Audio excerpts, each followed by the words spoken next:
할렐루야. 10월 12일 월요일입니다. 예레미야 말씀 46장 13절부터 끝절 28절까지 말씀을 먼저 읽겠습니다. 바벨론의 느부갓네살 왕이 와서 애굽 땅을 칠 일에 대하여 선지자 예레미야에게 이르신 여호와의 말씀이라. 너희는 애굽에 선포하며 믹돌과 놉과 다바네스에 선포하여 말하기를 너희는 굳건히 서서 준비하라. 네 사방이 칼에 삼키웠느니라. 너희 장사들이 쓰러짐은 어찌함이냐. 그들이 서지 못함은 여호와께서 그들을 몰아내신 까닭이니라. 그가 많은 사람을 넘어지게 하심에 사람이 사람 위에 엎드러지며 이르되 일어나라. 우리가 포악한 칼을 피하여 우리 민족에게로 우리 고향으로 돌아가자 하도다. 그들이 그곳에서 부르짖기를 애굽의 바로 왕이 망하였도다. 그가 기회를 놓쳤도다. 만군의 여호와라 일컫는 왕이 이르시되 나의 삶으로 맹세하노니 그가 과연 산들 중에 다볼같이 해변의 갈멜같이 오리라. 애굽에 사는 딸이여 너는 너를 위하여 포로의 짐을 꾸리라. 노비 황무하며 불에 타서 주민이 없을 것임이라. 애굽은 심히 아름다운 암송아지일지라도 북으로부터 쇠파리 떼가 줄곧 오리라. 또 그 중에 고용꾼은 살찐 숫송아지 같아서 돌이켜 함께 도망하고 서지 못하였나니 재난의 날이 이르렀고 벌받을 때가 왔음이라. 애굽의 소리가 뱀의 소리 같으리니 이는 그들의 군대가 벌목하는 자같이 도끼를 가지고 올 것임이라. 여호와의 말씀이니라. 그들이 황충보다 많아서 셀 수 없으므로 조사할 수 없는 그의 수풀을 찍을 것이라. 딸 애굽이 수치를 당하여 북쪽 백성의 손에 부침을 당하리로다. 만군의 여호와 이스라엘의 하나님께서 말씀하시니라. 보라, 내가 노예 아몬과 바로와 애굽과 애굽 신들과 왕들 곧 바로와 및 그를 의지하는 자들을 벌할 것이라. 내가 그들의 생명을 노리는 자의 손 곧 바벨론의 느부갓네살 왕의 손과 그 종들의 손에 넘기리라. 그럴지라도 그 후에는 그 땅이 이전같이 사람 살 곳이 되리라. 여호와의 말씀이니라. 내 종 야곱아 두려워하지 말라. 이스라엘아 놀라지 말라. 보라, 내가 너를 먼 곳에서 구원하며 네 자손을 포로된 땅에서 구원하리니 야곱이 돌아와서 평안하며 걱정 없이 살게 될 것이라. 그를 두렵게 할 자가 없으리라. 여호와의 말씀이니라. 내 종 야곱아 내가 너와 함께 있나니 두려워하지 말라. 내가 너를 흩었던 그 나라들은 다 멸할지라도 너는 사라지지 아니하리라. 내가 너를 법도대로 징계할 것이요 결코 무지한 자로 여기지 아니하리라 하시니라. 아멘. 아멘. 감사합니다.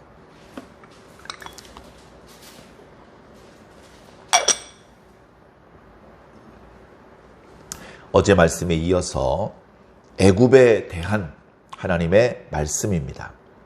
46장 전체가 애굽을 향한 하나님의 말씀이네요. 그런데 어저께 묵상했던 말씀까지는 갈그미스에서 바벨론 군대에 패하는 그런 이야기로 되어 있고, 오늘 말씀은 이제 애굽 본토까지 바벨론에 의해서 점령당하고 유린당하는 그런 말씀으로 되어 있습니다. 결국 애굽은 막강한 군대가 있었고 또 주변에 많은 나라들의 도움을 받을 수 있는 외교적인 힘, 경제적인 힘이 있었습니다만, 그리고 그 나라가 천혜의 요새였음에도 불구하고 결국은 그들이 바람과 달리 바벨론 군대에 허망하게 변변히 저항도 해보지 못하고 무너지는 그런 비극적인 최후를 맞이하게 되었습니다. 그들에게는 막강한 군대, 엄청난 경제적인 힘, 그것 말고도 또 다른 믿는 구석이 있었는데 그것은 바로 애굽의 여러 신들이었습니다. 예. 많은 신들이 있죠. 예. 나일강도 신이고요. 바로도 신이고요. 죽음의 신도 있고 또 뭐 들짐승의 신도 있고 하도 신이 많아서 그 중에 많은 사람들에 의해서 추앙받는 대표적인 신만 꼽아도 거의 9신, 10신을 사람들이 꼽을 정도로 애굽에 그렇게 신이 많으며 그 신들은 매우 능력이 강하고 지혜가 있으며 나름대로 체계가 있습니다. 신들의 지휘 체계가 있어서 그 신들이 이렇게 각각의 역할을 감당하고 있는 것이죠. 애굽 사람들이 떠받드는 신 중에 최고 신은 아몬이라는 신입니다. 아몬이라는 신이 있는데 그의 아들이 태양이죠. 태양신. 그리고 파라오는 그 태양신의 아들. 그렇게 이제 사람들이 생각을 하고 있었습니다. 그런데 결국은 뭡니까? 그 신들이 애굽을 보호해 주지 못합니다. 어제 그런 말씀 드렸던 것이 생각이 납니다. 이스라엘 사람들이 애굽 땅에 오래 살면서 자신도 모르게 오직 하나님만을 믿고 섬겨야 됨에도 불구하고 400년 동안 이스라엘 사람들은 애굽 사람들이 자기의 신들을 숭배하는 그런 모습을 보면서 부지불식간에 영향을 받았다. 우상 숭배의 문화에 젖게 되었다. 그런 말씀을 드렸습니다. 우리가 뭐든지 보고 듣는 일에 신중하고 잘 가려서 해야 될 것 같습니다. 왜냐하면 보면 가지고 싶고요. 또는 보면 따라하고 싶습니다. 듣는 것도 마찬가지고요. 그래 이스라엘 백성들은 하나님만을 믿어야 돼. 하나님께서 주신 말씀들 그걸 따라야 돼. 그걸 이제 알고는 있으면서도 눈으로 애굽 사람들의 그 우상 숭배를 하는 모습들을 보면서 자기도 모르게 따라하고 있었던 것이고 자기도 모르게 똑같은 사람이 되어 있었던 것입니다. 하나님께서는 그래서 그들의 몸뚱아리를 애굽 바깥쪽으로 옮겨놓는 것으로는 충분한 출애굽이 아니라고 생각을 하셔서 그들이 마음으로도 애굽을 떠나야 되고 특히 그들의 영혼이 애굽의 우상에게 묶여 있어서는 안 되기 때문에 10가지 재앙을 내리는 과정을 먼저 보여주셨습니다. 그 재앙을 통해서 애굽 사람들이 신으로 떠받들고 있던 것 중에 그 어떤 것도 여호와 하나님의 재앙을 막아내지 못했다는 것을 알려주었고 결국 애굽이 신으로 떠받들고 있던 것은 신이 아니다. 아무 능력도 없고 지혜도 없고 아무 쪽에도 쓸모없는 돌조가리, 나무조가리, 쇠조가리일 뿐이다 라는 것을 보여주셨습니다. 그럼에도 불구하고 이스라엘 사람들은 노예근성과 우상 숭배의 잔재를 온전히 지우지 못한 채 계속해서 하나님의 분노를 일으키는 모습을 보이고 말았죠. 잠깐 400년 동안 영향을 받았던 이스라엘 사람들로 그러하다면 그 땅에서 수백 년, 수천 년을 살았던 애굽인들은 어떻겠습니까? 뼛속까지 우상 숭배의 문해가 깊숙이 박혀 있겠죠. 그러니 그들은 외교적인 수완을 동원하고 경제적인 힘을 쓰면서 동시에 종교적인 힘으로도 충분히 이길 수 있다. 이런 생각을 어쩌면 했을 것입니다. 그러나 그것으로 이길 수 없다는 것을 오늘 말씀을 통해서 또한 보여주고 계십니다. 오늘 말씀을 보겠습니다. 13절에 보니까 바벨론이 애굽 땅을 칠 일에 대하여 예언을 주셨다. 이렇게 말씀하고 있는데요. 애굽 땅, 그러니까 애굽 군대가 멀리 나와서 원정 나온 애굽 군대와의 싸움이 아니고 애굽 본토를 바벨론이 공격하는 일에 대한 말씀을 주셨다는 말입니다. 역사적으로도요, 크게 3번 정도 바벨론이 애굽 본토를 공격합니다. 그 중에서 가장 강력한 공격은 마지막 공격, 유다를 함락시킨 이후에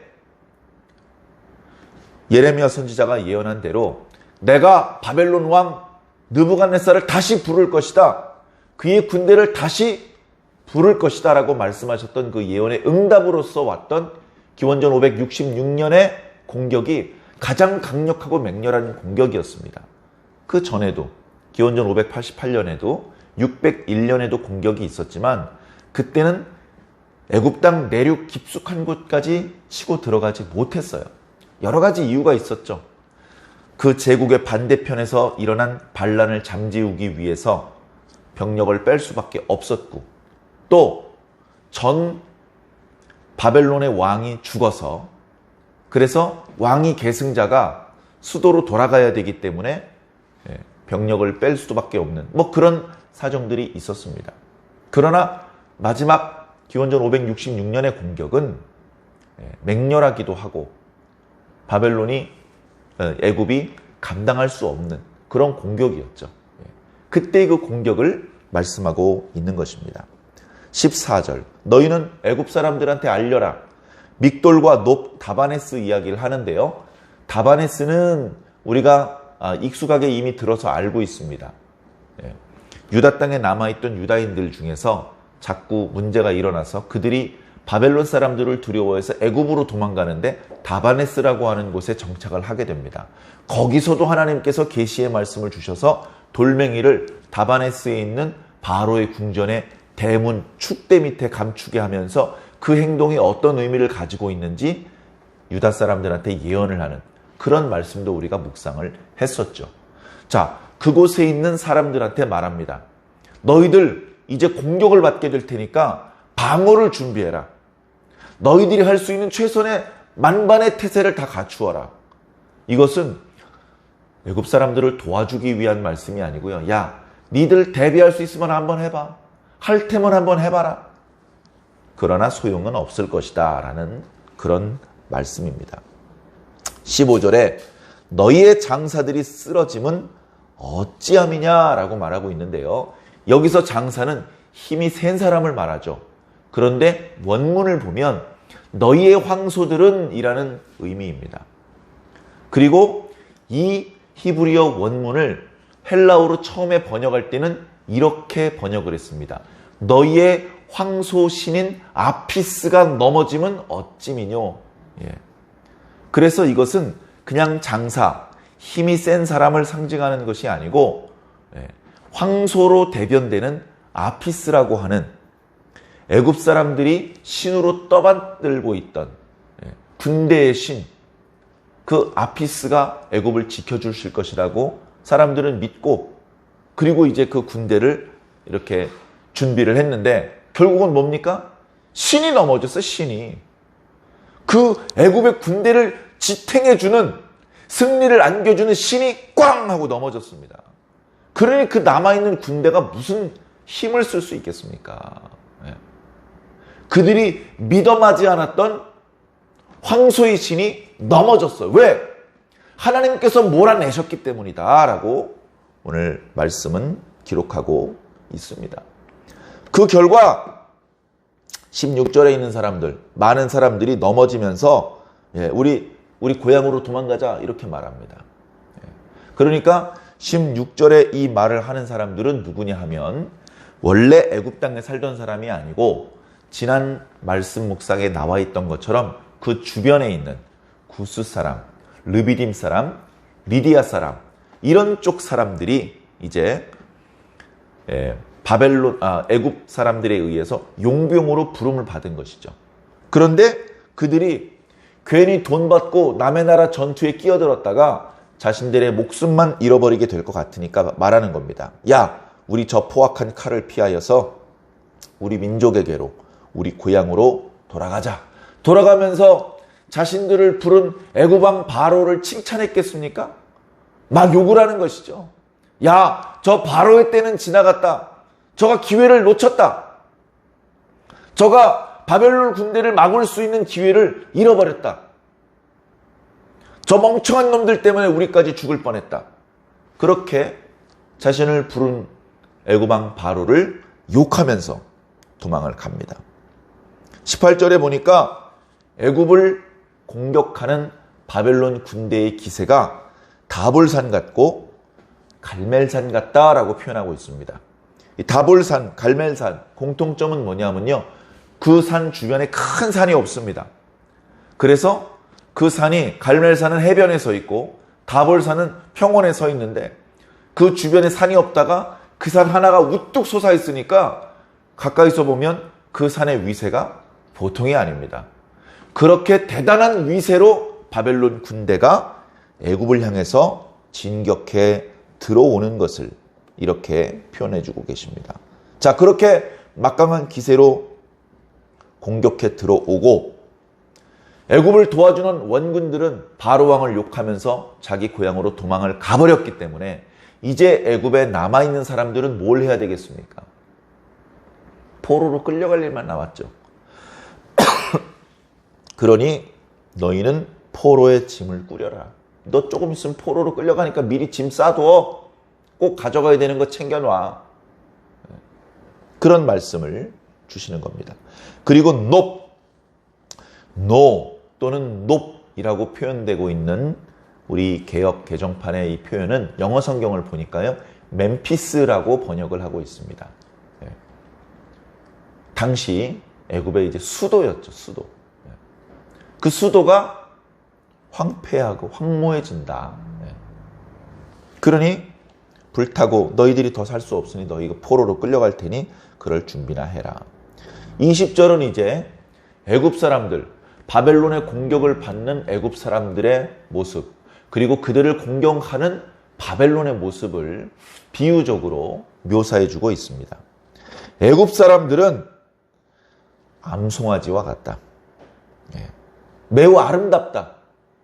그러나 북쪽에서 바벨론 군대가 북동쪽 시나이 반도 쪽으로 오잖아요. 북쪽에서 쇠파리 떼가 끊임없이 오는도다. 그 군대를 막을 수가 없어요.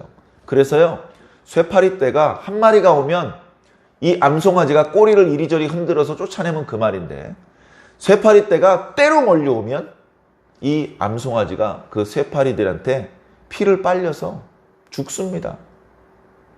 그렇게 되는 것을 상징적으로 말씀하고 있죠. 21절에 그 중에 고용꾼은, 그러니까 애굽을 위해서 싸우러 왔던 구스, 리디아, 리비아 사람들, 이 용병들은 마치 살찐 숫송아지와 같다. 그런데 어떻게 됩니까? 도망간다. 도망가. 근데 제대로 도망도 못 가고 벌을 받고야 만다.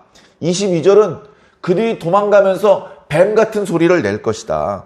왜냐하면 뱀이 나무꾼들이 도끼를 가지고 나무를 찍으면 쿵쿵 소리가 나면요, 그 옆에 풀숲에 있던 뱀들이요 깜짝 놀라서요 도망갑니다. 그런 상황을 비유로 너희들이 그렇게 뱀이 급하게 깜짝 놀라서 소리를 내면서 도망가는 것처럼 뱀이요 공격을 할 때는요 소리를 내지 않고 이동을 해요. 조용조용히 와서 개구리를 먹기도 하고 그렇게 하는데요, 도망갈 땐 이거저거 따질 수가 없습니다. 푸석푸석 소리를 내면서 돌아갈 수밖에 없는 것이죠. 너희들이 그렇게 도망가는구나. 그래서 딸 애굽이 수치를 당하게 되는 것은 하나님께서 그들을 북쪽 백성들, 다시 말해 바벨론 사람들의 손에 맡기셨기 때문이다. 25절, 26절 그들의 심판과 그 결과의 마지막을 말씀해 주고 있습니다. 하나님께서 누구를 벌하시느냐? 둘을 벌하십니다. 둘. 하나는 노의 아몬, 25절에 나오죠. 노의 아몬. 이 노가 멤피스입니다. 앞구절에는 높이라고 쓰여 있는 것이 여기서는 노라고 쓰여져 있어요. 외래어니까 약간의 표기 차이는 뭐 그럴 수 있는 것 같습니다. 중요한 건 여기 아몬이요, 아까 말씀드렸던 애굽의 많은 신 중에 최고 신입니다. 태양신의 아버지입니다. 자, 그런데 그걸 벌하신다는 겁니다.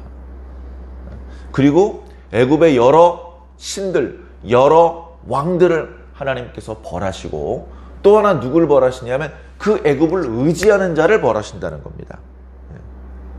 애굽을 의지하는 자가 누구죠? 25절 뒷부분에 그를 의지하는 자를 벌할 것이다. 애굽을 의지하는 자는 다름 아닌 유다 사람들, 애굽으로 피했던 유다 사람들입니다.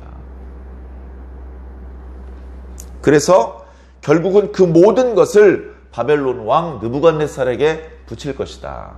그러나 이 일이 끝나고 하나님께서 정하신 시간이 지나가면 다시 애굽 땅은 사람이 살 수 있는 곳으로 회복되게 될 것이다. 거기까지 애굽을 향한 하나님의 예언의 말씀이 마쳤습니다. 이어지는 27절과 28절의 말씀은 읽어보면 야곱 족속을 향해서 주시는 말씀입니다. 이스라엘 족속, 야곱 족속. 그들에게는 이렇게 말합니다. 두려워하지 말아라. 내가 너와 함께한다. 너희가 사방으로 흩어졌지? 너희들이 다시 약속의 땅으로 돌아와서 아무 걱정도 두려움도 없이 편안하게 살 수 있게 해줄 것이다.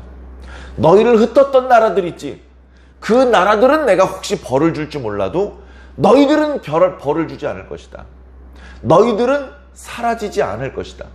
너희들은 다시 돌아와서 이 땅에서 살게 될 것이다. 그러나 하나님께서 그 너희를 법도대로 징계하실 것이다. 결코 무지한 자로 여기지는 않을 것이다.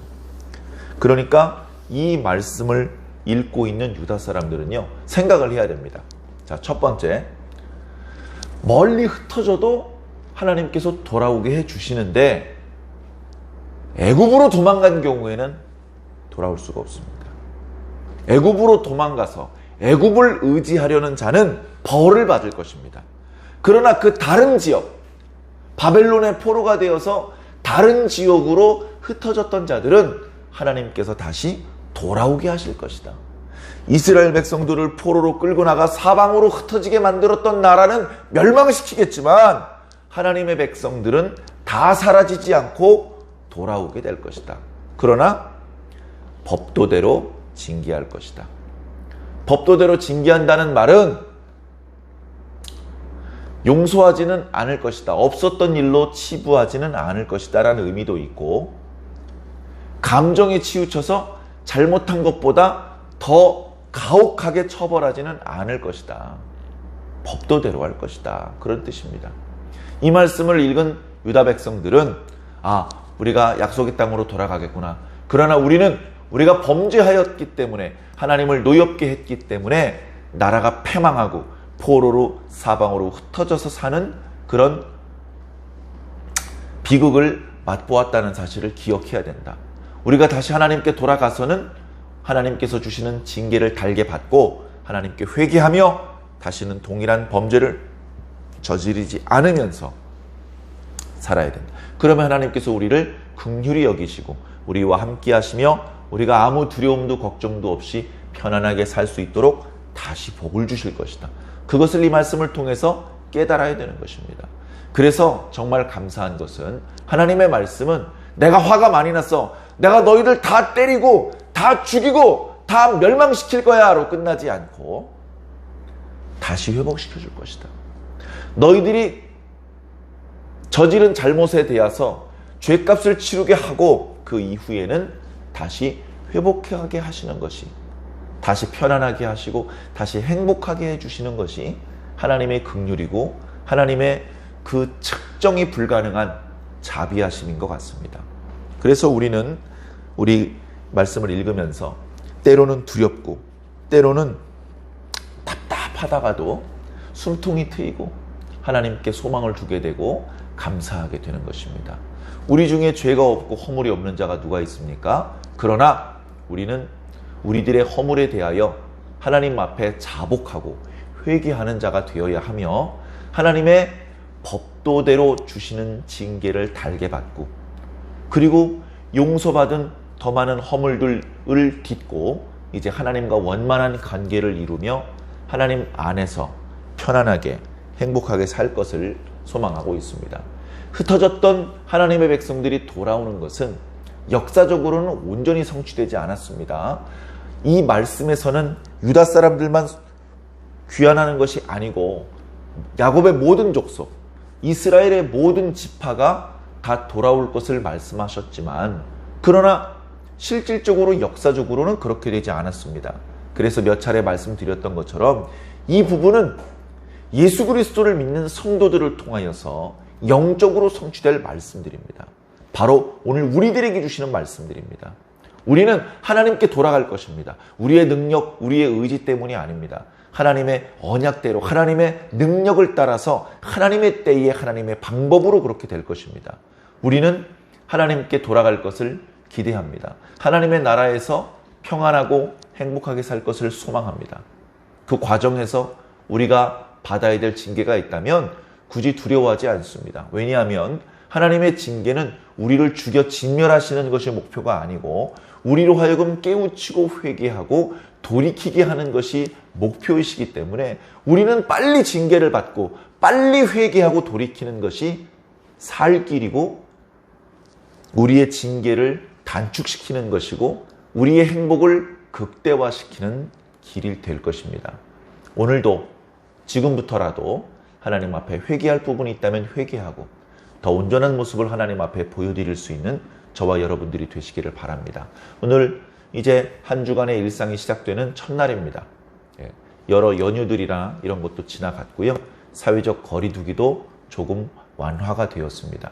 그렇다고 방역에 또 위생에 소홀히 하면 안 되겠습니다만 우리가 그동안 충분히 하지 못했던 여러 활동들 그런 것들에 대해서 이제 다시금 시작하게 될 텐데 하나님과 동행하는 하나님의 뜻대로 빛과 소금의 역할을 잘 감당하는 그런 모습으로 꼭 살아주시기를 주님 이름으로 간절히 부탁드립니다. 잠시 기도하겠습니다.